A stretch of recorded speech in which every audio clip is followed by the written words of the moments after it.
Hi, Thomas. Hi, Guillaume. Hi. Yeah. So, okay. So the Scots trial. Okay.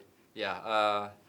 My first question would be, yeah, it was my wife who brought me to the first show. Oh. Yeah. And the second one, kind of misread the title. I thought I saw Scotch whiskey. I thought that's something that I could identify with, you know. Right. So, what I'm wondering is, it's obvious that the show is geared towards young adults as compared to shows like Hunger Games. Okay. So what would you feel is the hook for a not so young adult? I mean, yeah, for example, like yourself and me, I'm like 34. Right. Yeah.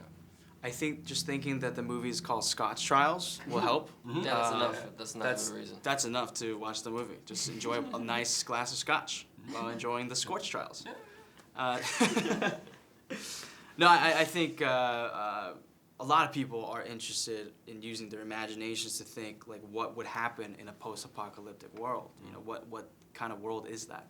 And this movie is such a visual spectacle. You know, Westball has done an excellent job of creating a visual world where it's just shot beautifully. And so if you're a fan of cinema, of films, and I think of good story and of a great action adventure film, I think you'll love this film. Yep. Yeah. So, and I did, yeah. And enjoy a nice glass of scotch. Yeah. Okay. Okay. So next question.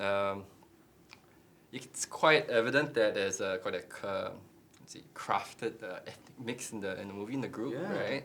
I mean, for example, Apley was changed. I mean, his ethnicity was changed from the book into the movie. Yeah.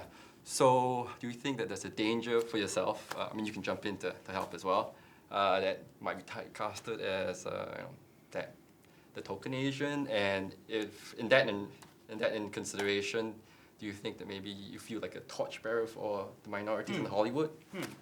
Well, I definitely don't feel like a token Asian. I feel like this character was created because James Dashner, the author, has a niece whose husband is Korean, and he wanted to bring in that element to the book and to the character. So his name is Minho in real life, and so I got to play him. I definitely feel a responsibility to be able to portray Asian Americans in a positive way with positive roles like Minho, because Minho is such a cool, athletic, masculine character. So, I definitely feel like there's a responsibility there on my part. But no, I think it's a great opportunity, and I'm grateful that James Dashner created this character, and I think it's great that our cast is multi-ethnic, and I think that's what makes our film accessible to a vast array of fans, because there's something that they can latch onto. So, I mean, it behooves any story to include the diverse cast, just because in this world, there's not just one person, that looks like you. There's many people there's many different people in the world. So, yeah. Okay, yeah, that's true. Yeah. Okay, so Thomas. Yeah. So how does it feel to work with your Game of Thrones co-star in Aiden? Yes. So how does that feel? Does it feel a bit weird? It's like, hey, which show am I in now? No, not at all. I mean, I think I'd met him once on Game of Thrones. Because we have such a I think we have the biggest cast in television. Ah, okay. I think maybe even television history. I'm not sure. Anyway, it's a big cast. Not all of us get to meet each other or hang out with each other. So I think I met Aiden once when I was going in first thing in the morning to get my makeup put on. He had just wrapped on a night shoot, and so he was getting his makeup taken off. And so we were both in a kind of state of kind of like zombie, kind of tired. And we just kind of went, oh, hi, hey, I'm Thomas. That was it. So, I mean, it was actually really nice to get to meet him properly, get to know him, and chat to him and stuff. And the same with Natalie as well. You know, I'd met her once at a New York premiere for Game of Thrones, I think. Just because our characters never crossed lines. So, there were a couple of Game of Thrones guys for this movie, but I didn't know him. Yeah, until this movie, I guess. Yeah. Okay. Both of you. So, which character would you like to play other than the one that you were casted for? And just for the hell of it, I mean, Catherine's also in the bag. I mean, Theresa's also in the bag. For example, which character would you like to play? Yeah. I mean, you could play you could play Theresa. I say this all the time. I would love to play Newt, because when I first read the script and when I first read the books, I thought Newt was the coolest character. I thought he was a great leader, and I would love to play him.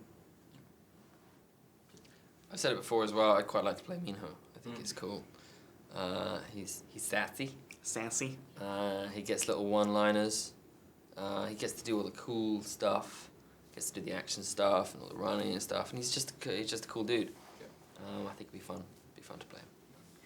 Okay, and I guess the last question here is that, who do you actually think's the bad guy? Because in my perspective, I watched the shows. Wicked doesn't exactly seem that bad. I mean, they might be the flawed hero in the sense that they're so desperate, they're willing to save the world at all costs. So they're not quite bad, but in your, your perspective, There isn't really a baddie as such, which is what makes it interesting. Because, are we doing the wrong thing? Are we kind of being bad because we know we have the cure within us and we're not choosing to, we're choosing to run away from it?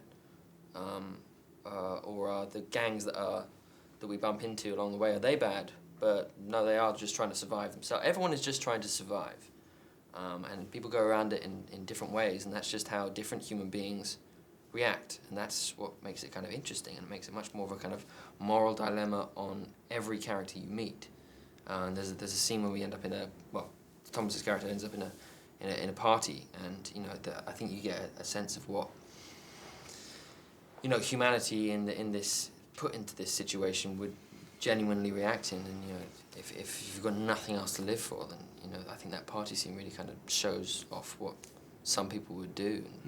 There is no bad character. I mean, maybe Wicked's good. They keep saying it is, but I think they have good intentions, but they just they go about things in a bit of a strange way that I don't think we as a group inherently feel is good, is right. And that's all we're left with is trust and knowledge within ourselves to judge what is the right thing to do. And we're constantly looking for that throughout the whole movie. And that's what part of the interesting thing.